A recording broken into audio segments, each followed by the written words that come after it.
terlalu jauh hamba-Mu ya Allah.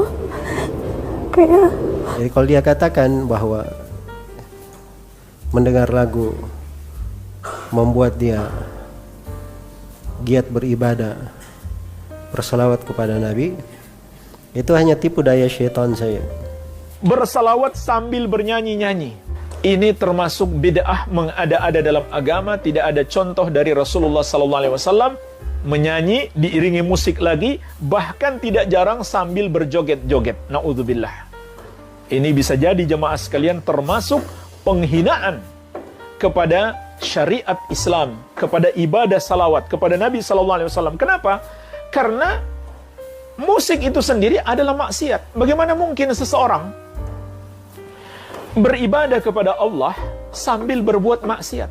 Seorang syekh ustaz yang sudah sibuk dengan santrinya, zikir saja kurang waktu, sempat goyang-goyang kakinya dengar lagu-lagu nasyid dengan musik, ya nggak pantas itu, martabatnya kan beda.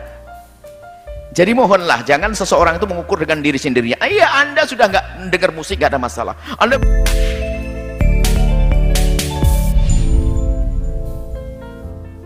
Silvi pada saat acara itu kan tidak berhijab.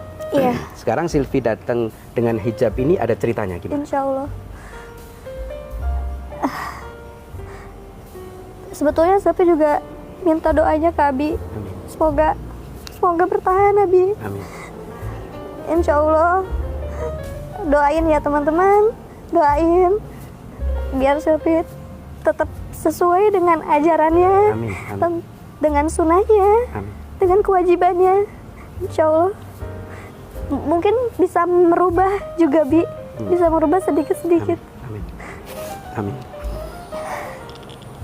Apa yang Silvi rasakan pada saat Silvi itu ikut melantunkan lagu yang gembira itu kan Silvi? Iya. Tapi Silvi kok jadi nangis Di terseduh-seduh penampilan gimana? Abi kemarin. Gimana ceritanya ini?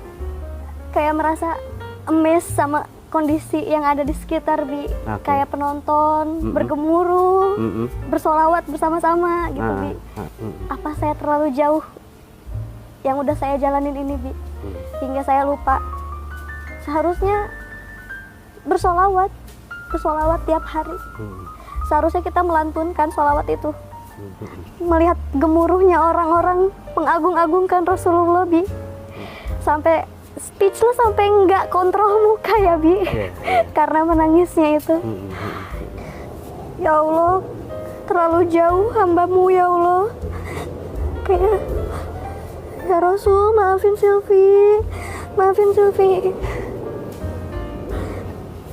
Rasulullah adalah ayah kita semua. Insya Allah. Rasulullah adalah pemimpin kita semua. Dan Rasulullah memang ada di hati kita, termasuk di hatinya Silvi. Makanya Abi kemarin kan bilang, kalian yang pakai topi terbalik, yang pakai anting satu, yang pakai tato, kalian punya hak yang sama untuk mencintai Rasulullah, untuk mengekspresikan cinta dan kerinduan kepada Rasulullah. Abi tidak sedang berbahasa basi. Abi memang yakin seperti itu. Kita semua tanpa kecuali punya hak yang sama untuk mencintai Rasulullah. Bagaimana hukum musik yang mengajak kepada ibadah atau selawat kepada Nabi? Karena saat ini tengah populer di kalangan anak muda yang baru hijrah, lagu religi. Mereka beranggapan bahwa mendengarkan lagu religi tersebut dapat membangkitkan semangat hijrahnya. Nah, ini belum berhijrah namanya. Orang yang berhijrah itu, siapa orang yang berhijrah itu? Mengaitkan oleh Muhammad sebelumnya. Rasulullah bin Ubaid radhiyallahu taala anhu, Rasulullah sallallahu alaihi wasallam bersabda, wal muhajiru man hajara ma nahallahu anhu. Orang yang berhijrah itu adalah siapa yang meninggalkan apa yang dilarang oleh Allah. Musik itu menurut kesepakatan ulama diharamkan. Jadi catat baik-baik. Tidak ada silap pendapat di kalangan para ulama tentang apa? Tentang keharamannya. Iya. Baik. Allah tidak akan menjadikan ada obat pada hal yang diharamkan. Ada obat pada hal yang diharamkan. Jadi kalau dia katakan bahwa mendengar lagu membuat dia giat beribadah, bersalawat kepada Nabi itu hanya tipu daya syaitan saya. Mungkin kalau sekali atau dua kali seperti itu. Ya.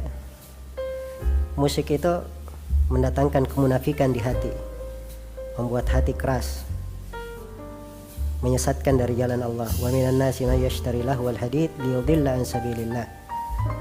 Di antara manusia ada yang membeli ucapan yang sia-sia, yaitu penafsiran sahabat ucapan sia-sia musik dan alat-alat musik.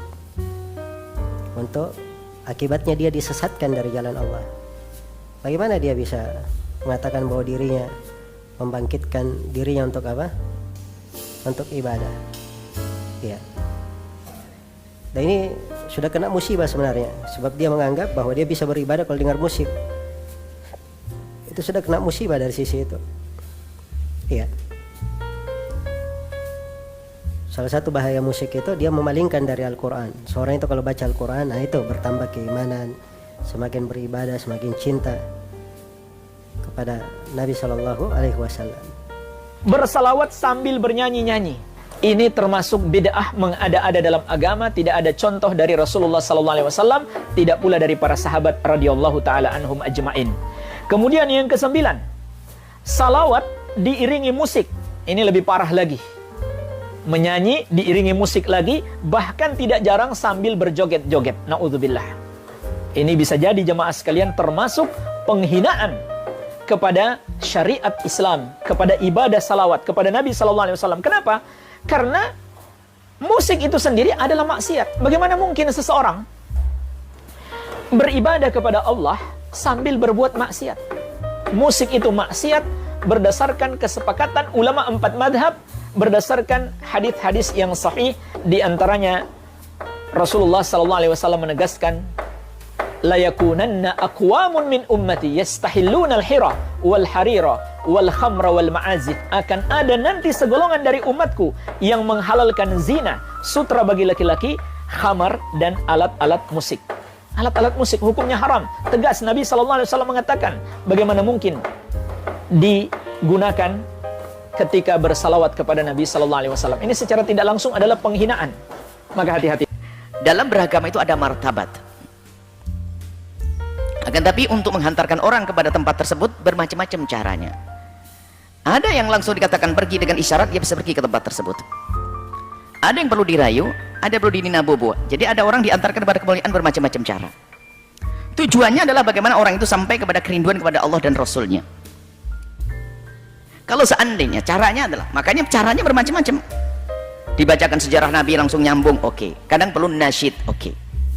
Jadi masalah musik, kita kembalikan pada hukum musik yang pernah kami bahas adalah hukum musik asalkan itu bukan ta'bul fusak, bukan kebiasaan orang fasik, maka musik seperti hal-hal yang lainnya. Seperti kentongan dan lainnya adalah alat musik juga. Asalkan itu tidak menjadi ciri khasnya orang fasik, maka hal itu bukan menjadi sesuatu yang terlarang. Kalau sudah menjadi ciri khasnya orang fasik, maka itu nggak dibenarkan. Kembali kepada permasalahan yang pernah kami bahas tentang hukum musik, bisa dilihat. Hanya kami tegas bahasanya, orang itu ada martabat. Martabat Anda mungkin Pak Haji Wasi atau yang lainnya mungkin termasuk orang yang sudahlah cukup dengan solawatan saja tanpa apapun, sudah dekat, sudah serindu. Iya, Anda sudah pangkat tinggi, tapi yang lain lagunya monoton saja, apa sih itu? Apalagi yang biasa dengan lagu-lagu yang lainnya, lagu-lagu yang menjiplak dengan lagu-lagu yang tidak, miliknya bukan orang beriman dan sebagainya. Untuk dialihkan nggak mudah, sehingga perlu dikemas yang cantik, yang indah, suara yang merdu, kemudian juga irama yang menarik, indah, agar dia tertarik. Setelah itu dia mulai kenal sholawat kepada baginda Nabi SAW. Ini martabat, bukan martabat orang pertama, ini martabat orang ini. Lah kalau orang sudah martabat tinggi, mendengar-dengar musik begitu, ya buang-buang waktu. Seorang syekh ustadz yang sudah sibuk dengan santrinya, zikir saja kurang waktu, sempat goyang-goyang kakinya dengar lagu-lagu nasyid dengan musik, ya nggak pantas, itu martabatnya kan beda. Akan tapi ada sebagian orang martabatnya itu, bandingannya apa? Daripada dia adalah dengar lagu-lagu yang sambil macam-macam yang buka aurat dan sebagainya, dialihkan ke sini. Ini masa transisi menghantarkan orang.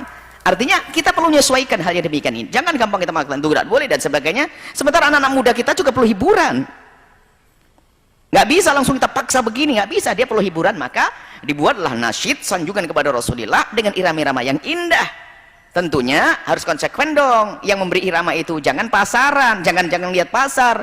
giliran buka aurat main musik di tempat aurat. Ini ya, ini nggak hijrah namanya, hijrah neraka surga, neraka terakhirnya.